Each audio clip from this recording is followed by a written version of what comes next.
अस्सलाम वालेकुम।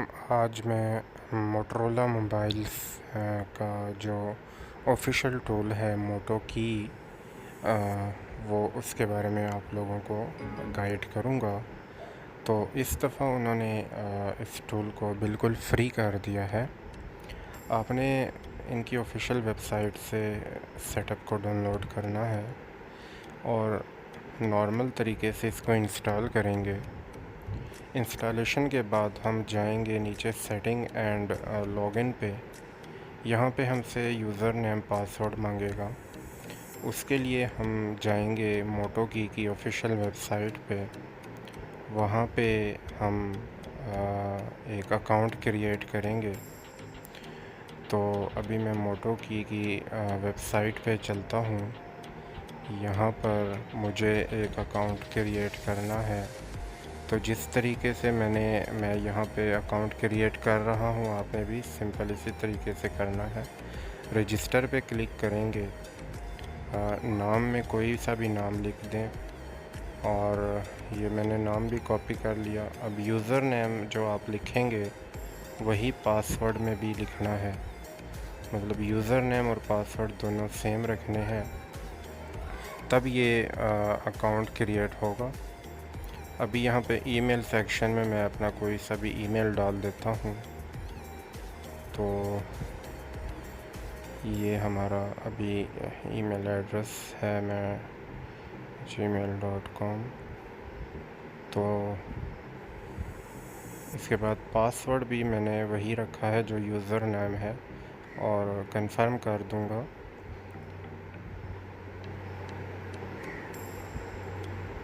और अब हमने जाना है लॉगिन में। लॉगिन में हमने जो आईडी का यूज़र नेम लिखा था और वही पासवर्ड भी दे देंगे और लॉगिन कर देंगे। इसके बाद करना ये है कि हम चलते हैं नीचे सर्वर एंड सेटिंग में। यहाँ पे क्लिक करेंगे और अब टूल पे जाना है। जो टूल मैंने इंस्टॉल किया है वहाँ से मैं अपना आईपी एड्रेस उठाऊँगा। सामने शो हो रहा है कंप्यूटर आईपी।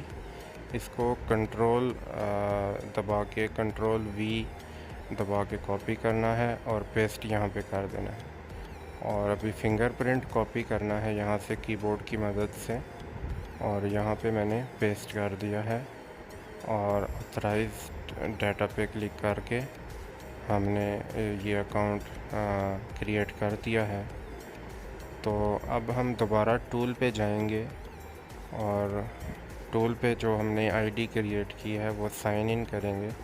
यहाँ से आप इनकी डिटेल पढ़ सकते हैं कि ये अभी बिल्कुल फ्री है इनकी सर्विस। आप आईएमई रिपेयर कर सकते हैं, नेटवर्क अनलॉक कर सकते हैं और बहुत कुछ मोटरोला मोबाइल के साथ कर सकते हैं तो इस टूल्स की मदद से। तो मैं भी अपना अकाउंट उठाता हूँ, यहाँ से लॉग आउट करता हूँ। क्या था मेरा अकाउंट जो मैंने बनाया था, मुझे भूलने की आदत है तो भूल जाता हूँ। तो ये अकाउंट तो मैंने आप लोगों को वैसे शो करवाने के लिए बनाया है, तो आप लोग अपना नया अकाउंट बना लीजिएगा। ये भी मैं कॉपी करता हूँ और यहाँ पे पेस्ट कर देता हूँ। पासवर्ड भी मैंने यही लिखा है, रिमेंबर पे क्लिक किया। अभी वो हमारा अकाउंट चेक करेंगे। ये हमारा अकाउंट लॉगिन हो चुका। अब इस टूल की मदद से हम मोटरोला के तमाम मोबाइल के साथ कुछ भी कर सकते हैं। उनकी आईएमई रिपेयर कर सकते हैं, लेटेस्ट से लेटेस्ट मोबाइल की आईएमई रिपेयर कर सकते हैं, नेटवर्क अनलॉक कर सकते हैं, एफआरबी रिमूव कर सकते हैं और बहुत कुछ कर सकते हैं। ध्यान रहे, आईएमई रिपेयर करते हुए आईएमई आपने सिर्फ मोटरोला का लगाना है। यानी कि अगर आप किसी भी मोटरोला का आईएमई रिपेयर कर रहे हैं या अगर आप चेंज करना चाहते हैं तो मोटरोला का ही लगाना है। मतलब क्याऊ मोबाइल या सैमसंग का लगाएंगे वो एक्सेप्ट नहीं करेगा। मोटरोला को मोटरोला का ही आईएमई नंबर लगेगा, जिसके लिए डीवीएस एप्लीकेशन पे आप चेक कर सकते हैं आईएमई को कि आया ये मोटरोला का ही है या किसी और मोबाइल का। तो टूल इंशाल्लाह आप लोगों को बहुत पसंद आएगा। दुआ में याद रखिएगा। अल्लाह हाफिज़। ये टूल याद रहे कि अब तक हम इसके लिए क्रेडिट देते थे और परचेज़ करते थे, लेकिन अभी ये बिल्कुल फ्री है, आप फ्री यूज़ कर सकते हैं। अल्लाह हाफिज़।